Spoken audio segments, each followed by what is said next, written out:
2012 Lucia release ಆಯಿತು.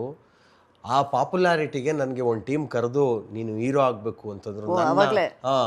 ನನ್ನ ಯಾಕೆ ಹೀರೋ ಮಾಡ್ತೀರಾ, ನಾನು ಹೀರೋ ಆಗುವಂಥವನಲ್ಲ, ಆದರೆ ಆ್ಯಕ್ಟಿಂಗ್ ಮಾಡ್ತೀನಿ, ನೀವು ಕರೀರಿ, ನೀವು ಹೇಳಿದ್ದ 4 ಪಟ್ಟು ಚೆನ್ನಾಗಿ ಆ್ಯಕ್ಟಿಂಗ್ ಮಾಡ್ತೀನಿ. ನನಗೆ ಚಿಕ್ಕ ವಯಸ್ಸಿನಿಂದನೂ ಈ ನಾಟಕಗಳು ಭಾರಿ ಹುಚ್ಚು. ಪೌರಾಣಿಕ ನಾಟಕ, ಸಾಮಾಜಿಕ ನಾಟಕಗಳಿಗೆ ಎಲ್ಲೋದ್ರು ಫಸ್ಟು ನಾನು ಶುರುವಾಗಿದ್ದ ಆ್ಯಕ್ಟಿಂಗಲ್ಲಿ ಬಂದಿದ್ದು ಹಾಡುಗಾರಿಕೆ.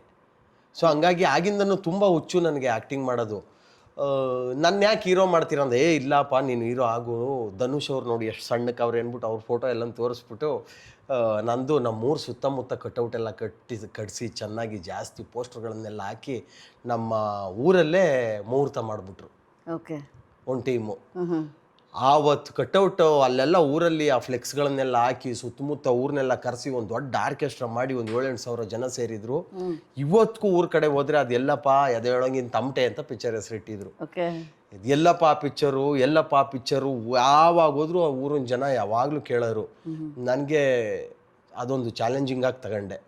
ಇಲ್ಲ ಮಾಡೋಣ, ಹೆಂಗಿದ್ರು ಆ್ಯಕ್ಟಿಂಗ್ ನನಗೆ ಇಂಟ್ರೆಸ್ಟ್ ಇದೆ, ನಾನು ಯಾಕೆ ಹೀರೋ ಬಿಟ್ಬಿಡೋಣ, ಒಬ್ಬ ನಟನಾಗಿ ಮಾಡೋಣ ಸಿನಿಮಾನ ಅಂತ.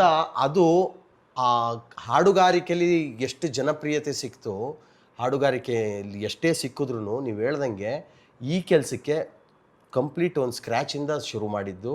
ಇವತ್ತು ಒಂದು ಲೋನವಿನ ಕಟ್ಕೊಂಡು ಲೋನವಿನ ಹಾಡುಗಳು ರೆಡಿ ಮಾಡಿ ಅವೆಲ್ಲವೂ ಜನಗಳಿಗೆ ಸೂಪರ್ ಹಿಟ್ ಆಗಿ ಹಾಡುಗಳು ಇವತ್ತು ಸಿನಿಮಾ ರೆಡಿಯಾಗಿ ಸಜ್ಜಾಗಿ ನವೀನ ಸಜ್ಜಾಗಿ ಲೋ ನವೀನ ಸಜ್ಜಾಗಿ ಥಿಯೇಟ್ರಿಗೆ ನಿಂತಿದ್ದಾನೆ.